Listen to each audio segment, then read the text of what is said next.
All right, welcome back to another episode of Will It Work? And as you can see, this week we're going to look at the Gizmondo. This has a crazy history in terms of game systems, and I'm not going to be able to do it any justice in terms of explaining it. But basically, it was a handheld game system that came out with a lot of features, including, cellular access. It was more powerful than anything else that was out at the time. And it actually had fairly decent support. Electronic Arts was even making games for it, among others, in its very limited life. The problem, essentially, with, was that the people behind it, not all of them, I think, but a lot of the main players behind it were just not, up to, they weren't upstanding citizens. That's the nice way to put it. And, they ran out of money.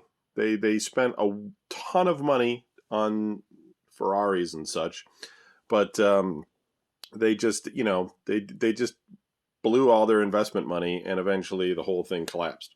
I think it did, it was made in Europe, and I believe it did maybe release in the United States at like kiosk type places, pop-ups in in a mall or something. But as far as I know, no stores actually carried these, and I'm not even sure that they actually ever truly were sold in the United States. There's talk, of course, and they were ready to go, but I don't think that happened. And it may have, but there may have been people out there. It's just not something I saw anywhere. It was not around here. If it happened, it might have happened on the West Coast or maybe in New York or something. It certainly didn't happen anywhere around me.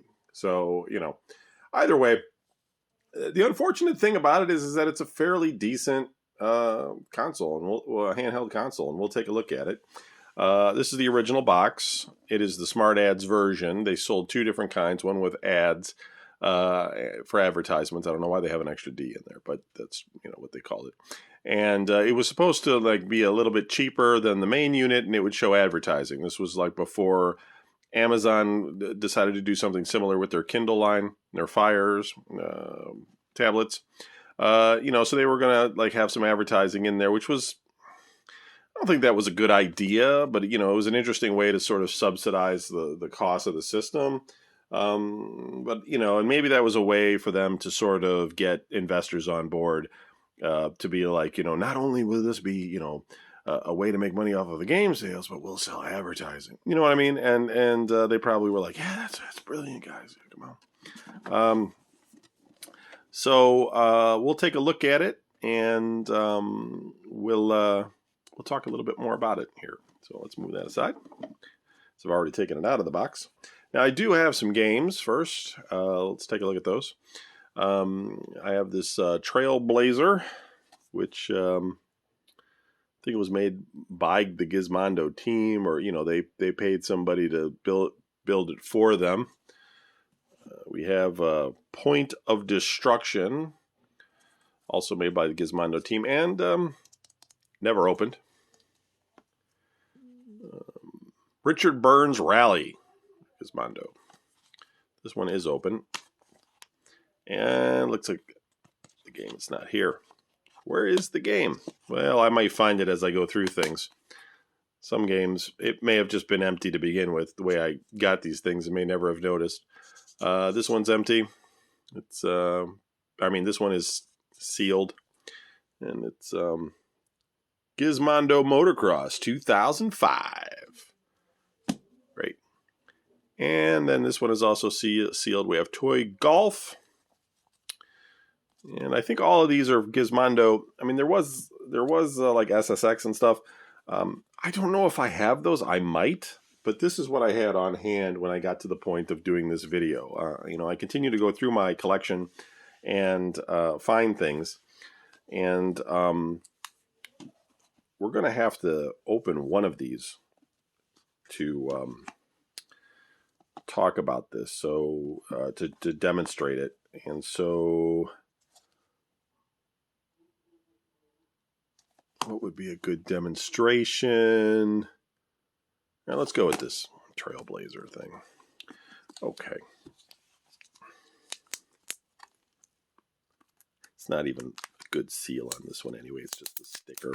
It's not wrapped. So that's probably not even an official seal. So it basically is an SD memory card, and I'm pretty sure there's a way to get all the games on like an SD card out there if somebody has bothered to do that.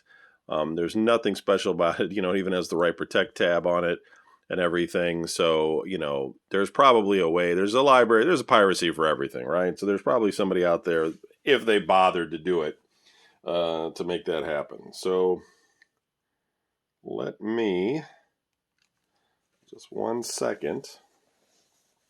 I have to get the current memory card out of the unit, and then I will show you the unit with the game inserted so we can talk about it.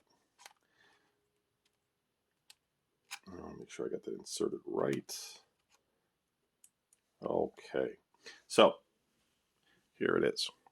Now, you can't probably see this too well, especially with this reflection and everything, but you might be able to make out a Gizmondo logo in the back. That's actually using a little bit of battery power to make that happen. I know this because I charged it up before doing this. I didn't want to do a, will it work and then have it completely dead. It is probably extremely rare to have a Gizmondo today that has the original battery in it that still functions, that still holds a charge. It is, I think it's unheard of. I mean, the battery is 16 years old, and I don't know, but mine still does. Weird. Also, interestingly, in order to get this thing even going, I had to put a charger on it and wait. And I did that because I tried a million different things to get this to go, and it wouldn't go. And then I said, I've seen this sort of behavior before with older electronics. Like if I just leave it alone, plugged in, it might warm up and start going. And so that's what we got here. So before I turn it on, we've got, a decent disc D-pad. It feels okay. It's not, it's not terrible, but it's also not like, it's a little bit too recessed, I think. And it's not from Wear. Believe me, I haven't used this thing pretty much at all. You got your 4 buttons here. You have a row of these sort of extra buttons that each do like a command. This is the power button. This is a triangle and asterisk. This is like a volume for your speaker, and there's a home button here. You got 2 shoulder pads, shoulder buttons, bumpers, whatever you want to call it. You have a micro or a mini, I don't know which one it is, but a mini USB out. You cannot use that as power, though. You have to use a 6-volt adapter, headphone, game slot, batteries in here, and there's a camera, which, can we see how many megapixels that is? I really got to get better lighting in here. I do realize the lighting's not great. It's sort of a trade-off, though, because if I get brighter lights in here, then when you're trying to look at something on the screen that's being lit up, that light's going to glare on the screen, And so it's sort of like I'm trying to find a happy medium. Of course, I could switch light bulbs around, but I don't know how much effort I want to put in any of this. Okay, let's turn it on. And it will go. I just don't know how long I have to hold it. There we go. Now I'm going to try and keep this in focus for you guys. 1 second. All right, I had to change my camera around a little bit so I could get that. So it was clear. Gimbal mode was kind of blurry. So this is the main screen. It is not widescreen, but it's not bad graphically, especially, 2005. It looks pretty decent. I think people are still pretty much using flip phones for the most part, although they were pretty good flip phones, I think, at that point. So we have a number of different things you could do. You could put a movie on your memory card and watch a movie on here, you know, listen to your MP3s. You could do some text messaging. Listen, I haven't used this feature, so I'm not exactly sure if, you know, it is text messaging or if I'm just talking to somebody else in the room. I have no idea. There was a GPS feature, and there was a whole like GPS package you could get with this for like driving, because back in those days, you know, you would pay for maps and download them to your GPS device.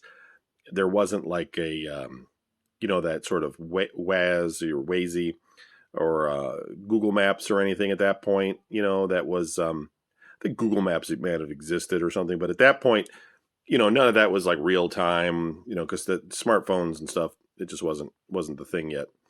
Got a camera, contacts. I don't know. You could run some applications on here, calculator and stuff. You know, and there was the advertising, which I have no idea what you would want to do with that. So we do have a games button, but it's not registering the game. Let's see what we can do about that.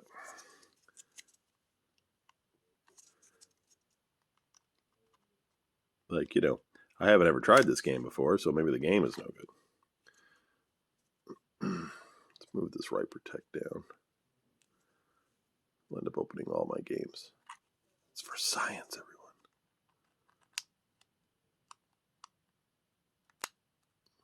I'm doing it this way because it's a little bit easier to get in there. There we go. Run game. I don't think the right protect had anything to do with it. I just think it didn't register it.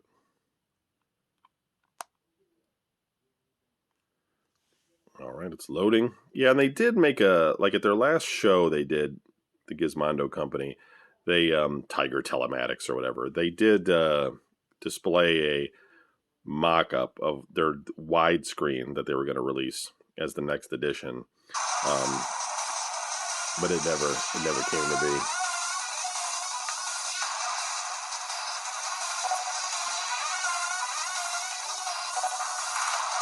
I have no idea, guys. We'll just go with it.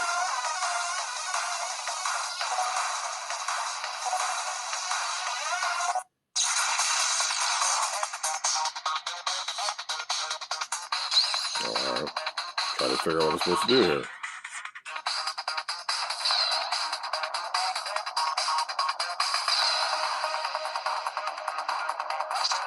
So far, the game involves just holding the button down. Alright. I guess I have to move things out of the way.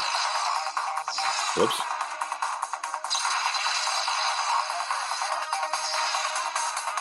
Yeah.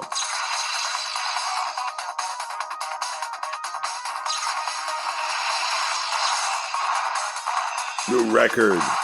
Everybody else is worse than you, dude. Well, that was like the shortest trial ever. Whoa. Well, this game moves really quick.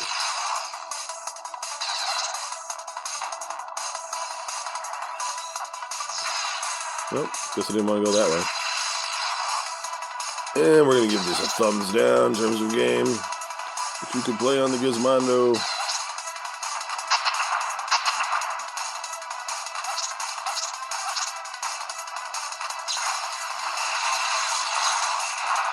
Woo! It's not good.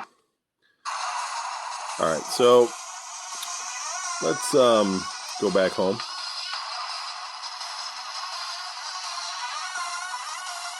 See how any of this works.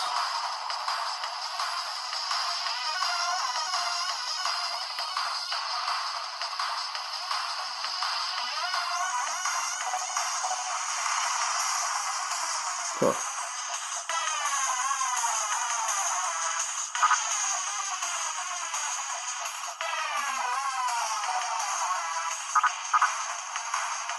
Exit to OS. Yes. Whew. Terrible. Interesting that the home button didn't actually do anything, but who knows if any of this stuff was implemented. I wonder how they were planning on doing patches, maybe through the USB port or something. So before I retire this and say, hey, that was the Gizmondo, that was a pretty terrible demonstration, which none of their games were, other than maybe the EA ones, were amazing. Nobody ever was like, oh my god, you know, Gizmondo was, you've got to play it. I don't think anybody ever said anything of the sort.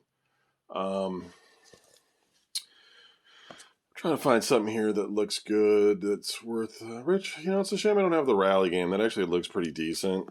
Let's look at the... I'm going to open the Motocross 2005.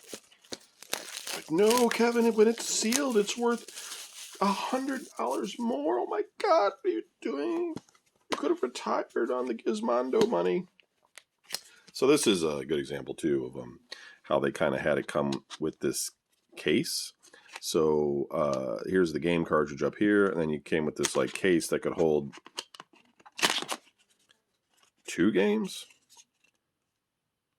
Kind of weird, isn't it? But that's... Maybe they give you one... Feel good? Or it's not 2 cartridges. Alright. Weird things with the Gizmondo.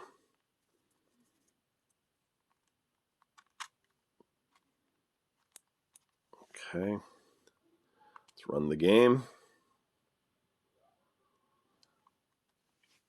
Right now on eBay, you can find these for about $400 to $500 each. It's totally overpriced. It's not worth it. I mean, even as a collector, it's not worth it. Dude, people want way too much money right now for a lot of game consoles because of collectors.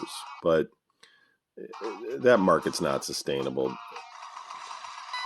especially with a lot of these like really weird ones. Oh, I'll let you guess which one I am.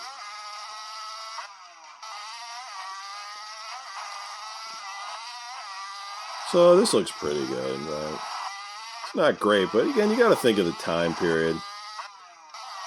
For handheld, I think, you know, we were looking like PSP at that point, Game Boy DS or Nintendo DS. You know, you can go back and listen to like the very first episodes of VGN, and I think right around 2004, 2005, we were talking about, I think the DS had just come out. Xbox had Halo 2. And I imagine the PSP was out or on the verge of coming out. Can't remember off the top of my head. So, you know, this is competitive. If they would have had good third-party support, I think this would have been a fairly successful system. Even with the blurry screen that I'm giving you right now, sorry. But because of all the things it could do, and the cell phone and everything, it's just a nice little package for what it is. It's just that, you know, the company failed. It's not like the system necessarily failed. They had some ideas. I don't know about the ads, but you know, this is pretty decent. Give this a little bit of a widescreen view, you know, maybe with like a touch screen like they did with the DS system. And you know, you could have probably gotten a pretty good third-party support on something like this. And with the video features and everything, yeah, it would have been all right. You know, at least it would have been competitive against, like, say, the PSP being the strongest of the systems out at that time. And this may even, you know, be performant enough to go up against, like, say, the Vita. So, yeah, whatever. That's the Gizmondo. Interesting footnote in video game history. Thanks. Later.